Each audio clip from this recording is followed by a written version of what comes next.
Team हिरवांकूर द्वारा विद्यार्थी दशेतून हरित संस्कार ही कार्यशाळा संपन्न.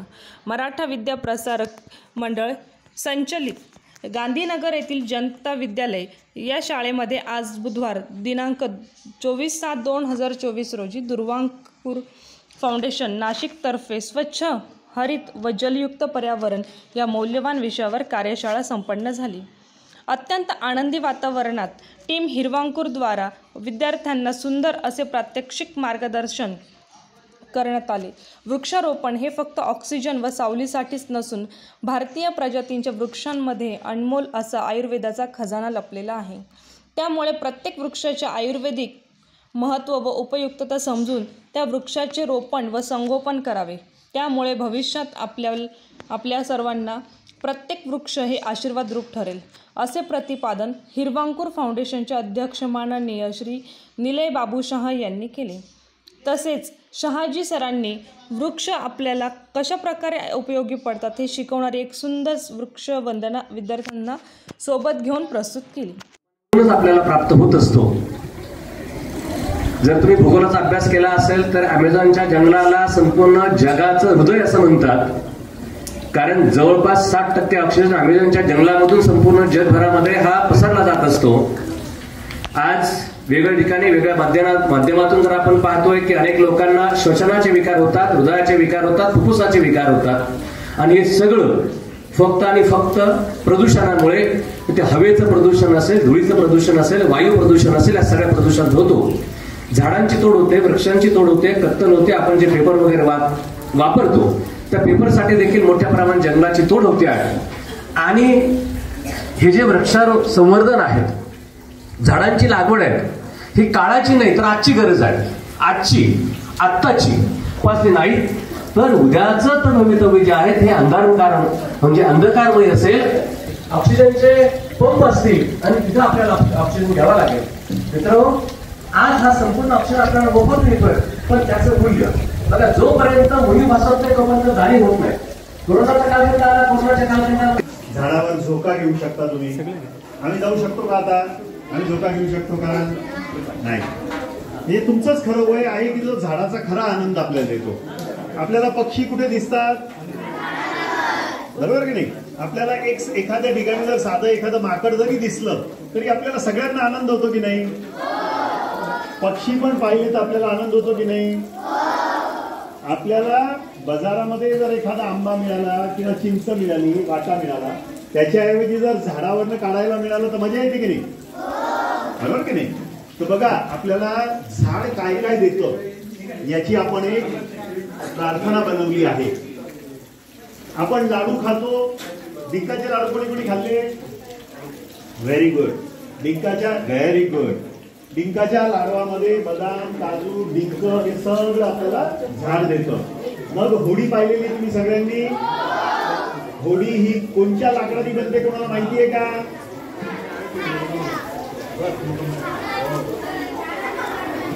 नाही बेटा. होडी ही सर हातात देऊन टाका. माहितीये कोणाला? माहितीये कोणाला? बोल बेटा. नाही बेटा. कोणाला माहितीये होडी कोणत्या लाकडाची बनते?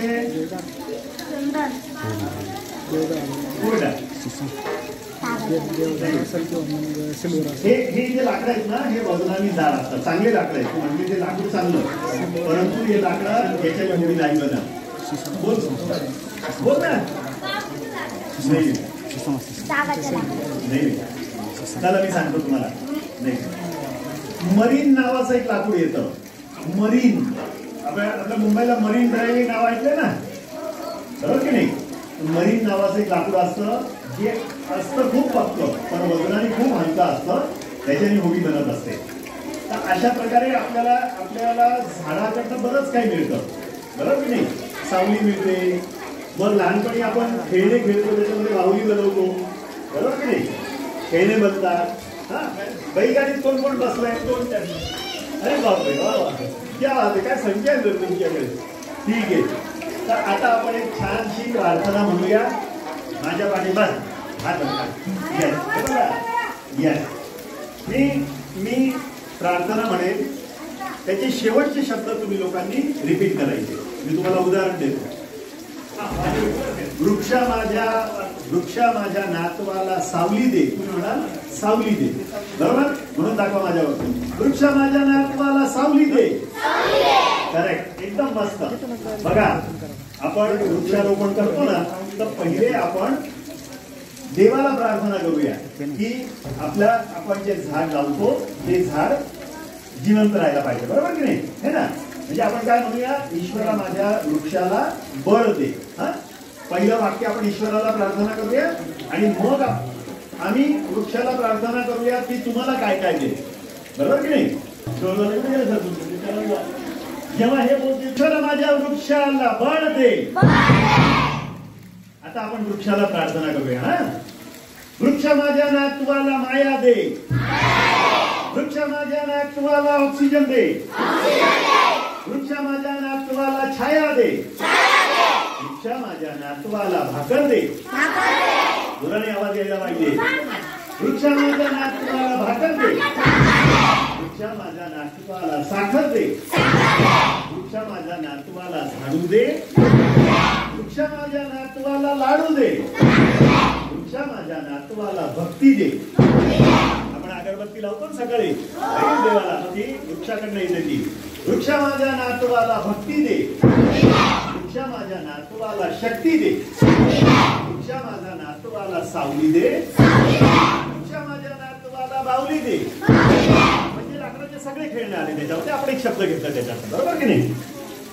वृक्ष नातवाला होडी दे. वृक्ष माझ्या नातवाला ताडी दे. वृक्ष माझ्या नातवाला साडी दे. वृक्ष माझ्या नातवाला गाडी दे. वृक्ष माझ्या नातवाला झोका दे. वृक्ष माझ्या नातवाला मोका दे. वृक्ष माझ्या नातवाला मोका दे. आता जेव्हा आपण या सगळ्या गोष्टी आपण वृक्षाकडे मागितल्या, हे सगळे वृक्ष देतात आपल्याला बेटा, म्हणून आपल्याला वृक्षारोपण करायचे. एक मिनिट ऐका, शेवटचं.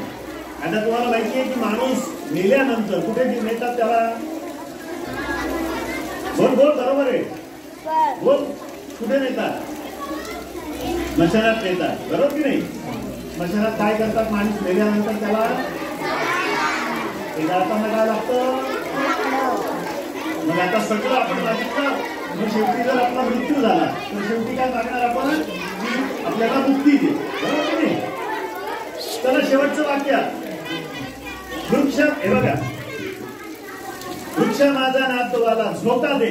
वृक्ष माझ्या नातवाला मोका दे. वृक्ष माझ्या आत्म्याला शांती दे. म्हणजे स्मशानात गेलं की वृक्ष शेवटी आपल्याला जाळायला लागतं की नाही, बरोबर की नाही? जन्माला आल्यापासून तर आपला मृत्यू होतो, आपल्याला झाड लागतं. जगायला ऑक्सिजन पासून, खायला फळांपासून, बसायला गाडीपासून, झोका घेण्यापर्यंत सगळ्यांना झाड लागतं. मग सगळे मिळून झाडं लावणार, झाडे लावा. झाडे. हिरवांकुर रात्रंदिवस कार्य करत आहे. जर विद्यार्थी व पालक यांमध्ये पर्यावरणाविषयी जागृती झाल्यास राष्ट्र स्वच्छ, हरित व जलयुक्त झाल्याशिवाय राहणार नाही.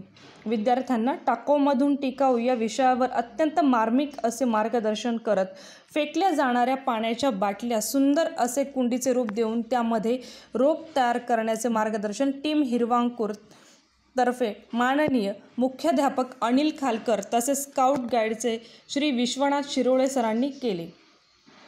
सोबत टीम हिरवांकुरचे श्री दिलीप गुळवे सर, जागतिक विक्रमी श्री संदीप भाणोसे यांनी अत्यंत गोड शब्दात कुंडी कशी तयार करावी, त्यामध्ये रासायनिक ऐवजी सेंद्रिय खते व कशी वापरावी, बाळरोपांची आत्मीयतेने काळजी कशी घ्यावी याविषयी विद्यार्थ्यांना सखोल व उपयुक्त मार्गदर्शन केले. विद्यालयाचे मुख्याध्यापक माननीय श्री LD आवारे सर, पर्यवेक्षक माननीय राजेंद्र शिंदे सर, कार्यक्रमाचे नियोजक श्री ज्ञानेश्वर राजोळे सर, सौ लता काळे मॅडम, ज्येष्ठ शिक्षिका काळोगे मॅडम, सर्व शिक्षक वृंद व शिक्षकेतर कर्मचारी यांनी अत्यंत शिस्तबद्ध, संगीतबद्ध व उत्साही वातावरणात कार्यशाळेचे आयोजन केले. टीम हिरवांकूरतर्फे सौ निलिनी शाह, श्री मधुर अग्रवाल, सौ राखी शाह यांनी आजची कार्यशाळा यशस्वी करण्यात विशेष योगदान दिले. धन्यवाद.